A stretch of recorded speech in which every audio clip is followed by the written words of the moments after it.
Every day, millions of images disappear into the internet, but a few refuse to die. A smiling face in an empty hallway, a family photo with one detail nobody noticed, a picture shared as a joke, until it became evidence. These images were copied, reposted, and turned into legends, but outside the frame, each one hides a real story, and some are far darker than the internet remembers. Omayra Sánchez. If you have seen this photograph before, her eyes are probably the first thing you noticed. They look almost black. Muddy water reaches her neck, but the image becomes far worse when you learn how long she had been waiting there. On November 13, 1985, Colombia's Nevado del Ruiz volcano erupted. The heat melted part of its ice cap, sending rivers of mud and debris into the town of Omayra. In minutes, thousands of people were buried. Omayra was 13. The remains of her house had trapped her legs beneath the water. Rescuers tried ropes and removed debris, but pulling her free risked drowning her. Saving her would require equipment and emergency surgery that were not there. For nearly 60 hours, Omayra remained conscious. She spoke, prayed, sang, and worried that she would be late for school. Rescuers kept asking for a water pump. It arrived too late. French photographer Frank Fournier took this image shortly before she died. Some accused him of exploiting a dying child, but Fournier said the public needed to confront a disaster made worse by a failed response. The image later won World Press Photo of the Year. It did not capture the instant the volcano destroyed Omayra. It captured the much slower horror of a child waiting to be saved while the world watched. Evelyn McHale. At first glance, the woman in this image appears to be sleeping. Her ankles are crossed. Her face looks strangely calm. Then you notice the broken glass and the metal folded beneath her. On May 1, 1947, 23-year-old Evelyn McHale entered the Empire State Building in New York. She went to the observation deck on the 86th floor and fell to her death, landing on a parked limousine. Photography student Robert Wiles heard the impact. About 4 minutes later, he took this photograph. The car was destroyed, but Evelyn appeared almost untouched. That impossible contrast made the image famous. Life magazine printed it across a full page. Artists reused it, including Andy Warhol. Online, it still carries a disturbing nickname, the most beautiful suicide. But that title turns a person's death into an aesthetic. Evelyn left a note asking to be cremated without a funeral or memorial. Her request was followed. There is no marked grave carrying her name. Yet one photograph made forgetting her impossible. Millions of people know the position of her body, while almost nothing about the life she lived before that morning survived with it. The picture looks peaceful.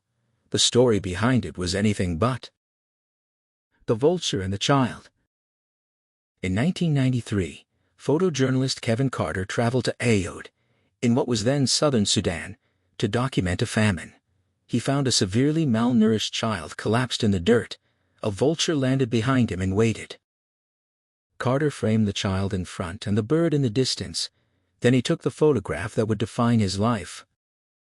When the New York Times published it, readers demanded to know what happened next.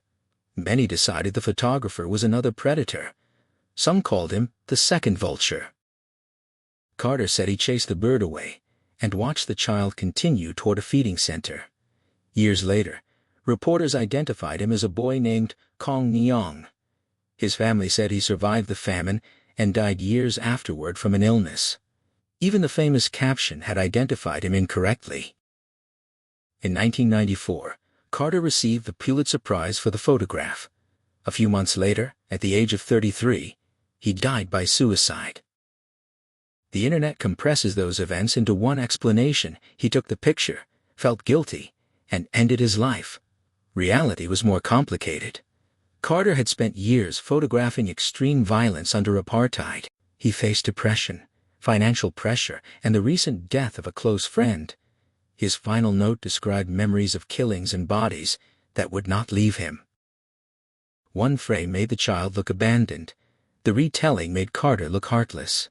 Neither contained everything outside the image.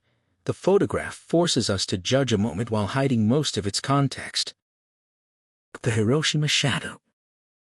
This dark shape on a stone staircase is often shared with a terrifying caption: "An atomic bomb vaporized a person, leaving only their shadow burned into the ground." The real explanation is different, but it is no less disturbing. At 8:15 on August 6, 1945, someone sat outside the Hiroshima branch of Sumitomo Bank, apparently waiting for it to open. The building stood about 260 meters from the bomb's hypocenter. When the bomb exploded, thermal radiation bleached and damaged the exposed stone. The person's body briefly shielded one section, so it remained darker. The mark is not ash or a body fused into the steps. It is part of the original surface, protected for a fraction of a second. The person almost certainly died, but their identity was never established. Several families believe the shadow belonged to a relative. None could prove it. In 1971, the stone was moved to the Hiroshima Peace Memorial Museum, where it is preserved behind glass. The viral myth says the person vanished completely. The artifact tells a quieter story. Someone was doing the most ordinary thing imaginable, waiting for a bank to open, when their absence became permanent. The Falling Man. On September 11, 2001, Associated Press photographer Richard Drew aimed his camera toward the burning World Trade Center. At 9:41 in the morning, he captured a man falling from the North Tower. Drew took a sequence, but one frame looked different. For a fraction of a second, the man appeared perfectly vertical. The lines of the towers followed him downward, creating an image that almost looked staged. Newspapers published it the next day. Readers called it cruel, invasive, and unbearable. Many publications stopped showing it, and images of people falling from the towers largely disappeared. Journalists tried to identify him. Norberto Hernandez and Jonathan Briley, both employees of the Windows on the World restaurant, were suggested. Neither identification was confirmed. His name remains unknown. Even the word jumped can be misleading. People above the impact zones faced fire, smoke, and broken exits. The photograph cannot tell us whether this man fell, made a conscious decision, or moved toward the only air he could reach. It shows his death, but not his choice. That uncertainty is what makes the image so difficult. The falling man gave an individual shape to a catastrophe usually shown through buildings, smoke, and numbers. One person is frozen in a final second, while almost everything about him remains outside the frame.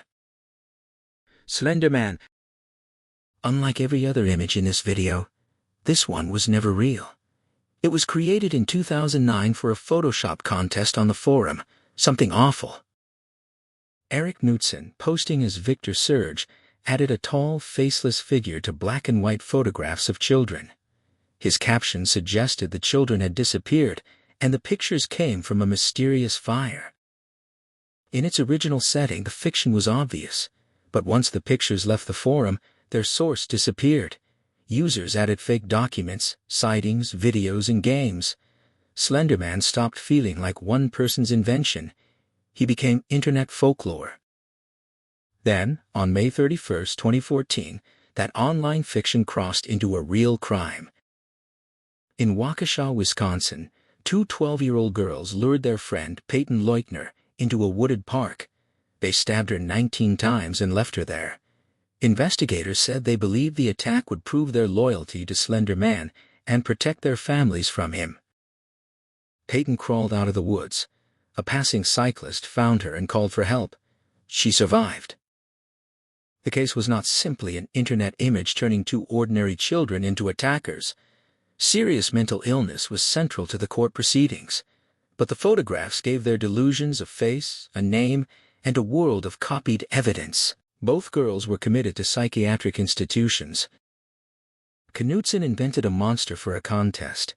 The internet removed the label that said it was fiction and repeated the story until it felt real. The darkest thing in the image is not the figure behind the children. It is how easily a fake photograph can outlive its context and how dangerous a story can become when nobody remembers who invented it. 6 images. Some documented real suffering. One began as an obvious fake. All of them changed when the internet shortened the story. A photograph can preserve 1 second forever. It can also hide everything that matters. So before you believe the next disturbing image, look beyond the frame.